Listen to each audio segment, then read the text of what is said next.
জি, আসসালামু আলাইকুম। আমি আব্দুল্লাহ মামুন। আজকে এসেছি বইমেলায়। আপনি জানেন যে আসলে ফেব্রুয়ারির আজকে 12 ফেব্রুয়ারি 12তম দিন মেলা। তো আসলে আমরা সকাল থেকে বিভিন্ন স্টল কিন্তু ঘুরে দেখেছি।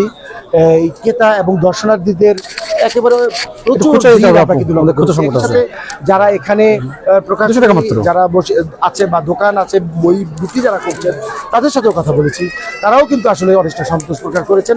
এবার কিন্তু নতুন নতুন লেখকের নতুন নতুন অনেক বই কিন্তু আমরা লক্ষ্য করেছি। তো আমি এই মুহূর্তে দাঁড়িয়ে আছি দশমিক নামের একটি প্রকাশনী বা একটি বইয়ের স্টলে। আপনি জানেন যে এখানে আমরা দেখেছি তাদের বেচা কিনা এবং তাদের এখানে কিন্তু অনেক নতুনটি অর্থাৎ 30টি প্রকাশনা বই কিন্তু এখানে নতুন এসেছে। এবং ভাইয়ের নাম কি আমাদের রায়ান ভাই আমাদের সাথে আছেন। তো আসলে আমরা ওনার কাছ থেকে জেনে নিব যে এবারের কি কি বই ওনাদের এখানে নতুন সংযোজন হয়েছেন এবং তাদের বেচা কিনাটা কেমন একটু জেনে নিব। তো ইসলামিক সিলেবাস যারা করে এই ধরনের বেশ মোটা অংশের একটি প্রকাশক এবারে বইমেলায় তারা অংশ নিচ্ছে। তো তাদের সুবাদে ইসলামিক ঘরানার যে পাঠক রয়েছে তারা কিন্তু মূল মেলায় খুব একটা দেখা দিত তাদের। তো এবার তারাও যুক্ত হচ্ছে। তো যে কারণে তারা কিন্তু শুধুমাত্র ইসলামিক বই কিনে যাচ্ছে তা না, তারা বিচিত্র সব বই নিয়েছে। আমরা এখানে দেখতেছি একদম মাদ্রাসা পড়ুয়া বই আপনারা আছে, একটু দেখাবেন আমাদেরকে। এখানে আমরা 30টারও বেশি বই এবারে বইমেলায় আমাদের আসছে। তার মধ্যে শহীদ প্রেসিডেন্ট জিয়াউর রহমানের রচনাবলী, নির্বাচিত গল্প আছে মোহাম্মদ আসাদুল্লাহ, সাংবাদিক এবং লেখক। আরেকটি বই নতুন, বাংলার অগ্নিকন্যারা 1905 থেকে 2024 নারী সংগ্রামের ইতিহাস, সাবরিনা শুভ্রার বই। ক্রেতাদের উপচে পড়া ভিড় এবং বেচা কেনা বেশি হয় খুশি বিক্রেতারা। এবছরের বইমেলায় অসংখ্য স্টল বসেছে। নতুন লেখক, নতুন বইয়ের গন্ধে মুগ্ধ ক্রেতারা। 2025-এর এই বইমেলায় ক্রেতা বিক্রেতাদের মেলবন্ধন চোখে পড়ার মতো। এবারের বইমেলায় বাংলা একাডেমি প্রাঙ্গণ এবং সারহদ্দি উদ্যানে প্রচুর পরিমাণে স্টল বসায়। বেচা কেনা ভালো হয়েছে বিক্রেতাদের, এমনটাই জানিয়েছেন তারা, এবং ক্রেতারাও কিনে সন্তুষ্ট। আন্তর্জাতিক মাতৃভাষা দিবসে অমর একুশের বইমেলাতে আমরা এবারের মতো কখনোই কোনো দিন আর এরকম নিরাপত্তা ব্যবস্থা পাইনি বা দেখিনি। সকল প্রশাসনিক দলের অংশগ্রহণে ওনারা খুব আপনার নিরাপত্তার যে বলয়টা তৈরি করেছে, এখানে কোনো এই নিরাপত্তার বলয় অতীতে কখনো ছিল না, ভবিষ্যতে হবে কিনা জানি না। কি কি বই কিনলেন? আসলে এই মুহূর্তে আছেন আমরা বাংলাদেশ প্রেস কাউন্সিলের স্টলে, যেহেতু আমরা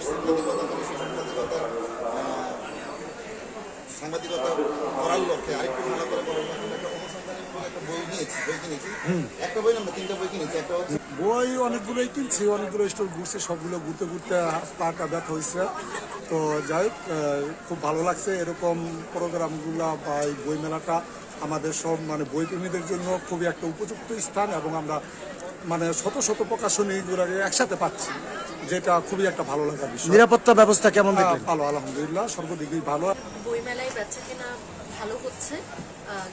মাত্র তো শুরু হয়েছে বইমেলা, 10 দিন গেছে, ভালো বেচা কেনা হচ্ছে। আইন শৃঙ্খলা পরিস্থিতিটা কেমন দেখছেন এবার? আইন শৃঙ্খলা পরিস্থিতি আমি বলবো যে আমার এই প্রথম এই অভিজ্ঞতা বইমেলায় বসার স্টলে। তো আমি দেখছি যে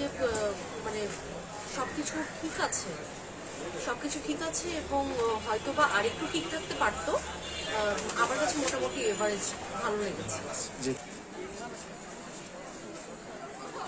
তো আসলে দর্শক, আপনারা জানেন যে এই বইমেলাটি কিন্তু আমাদের বাংলাদেশের ইতিহাস, ঐতিহ্য এবং আমাদের সংস্কৃতিকে দারুণভাবে কিন্তু প্রভাব পড়ে থাকে। তো আসলে সবকিছু মিলিয়ে এই মেলায় যারা প্রকাশনী রয়েছেন এবং যারা স্টল করেছেন তাদের সাফল্য, এবং যারা এখানে ক্রেতা দর্শনার্থী আসবেন তাদের সাফল্য, এবং সার্বিক যে নিরাপত্তার বিষয়টি সেটিও আসলে যাতে সুন্দর হয় সেই বিষয়টিও আমরা কিন্তু প্রত্যাশা করছি। তো একই সাথে আসলে আমি মেলায় বিভিন্ন জায়গায় বিভিন্ন স্টলে কিন্তু ঘুরে দেখেছি। মেলায় কিন্তু আমরা দেখেছি ডিএমপির যে পুলিশের পক্ষ থেকে যে সেন্টার তৈরি করা হয়েছে, র্যাবের পক্ষ থেকে, আনসার, বিভিন্ন আইন শৃঙ্খলা বাহিনীর কিন্তু এখানে স্টল রয়েছে। তারাও কিন্তু এখানে মানুষের সার্বিক নিরাপত্তার বিষয়টি কিন্তু বিবেচনা করে তারা এখানে নিরাপত্তার বলয় তৈরি করেছেন। তো আসলে সবকিছু মিলিয়ে মেলার যে পরিবেশ যথেষ্ট সন্তোষজনক বলে আমার কাছে মনে হয়েছে। তো এই মেলা সব শেষ পর্যন্ত এইভাবেই চলবে, কোনো ধরনের বিশৃঙ্খলা ছাড়া এই মেলা সমাপ্তি ঘটবে এমনটাই প্রত্যাশা করছেন এখানে আগত দর্শনার্থী এবং ক্রেতারা। আমি আজকের মতো বিদায় নিচ্ছি। আমি আব্দুল্লাহ মামুন, বইমেলা থেকে।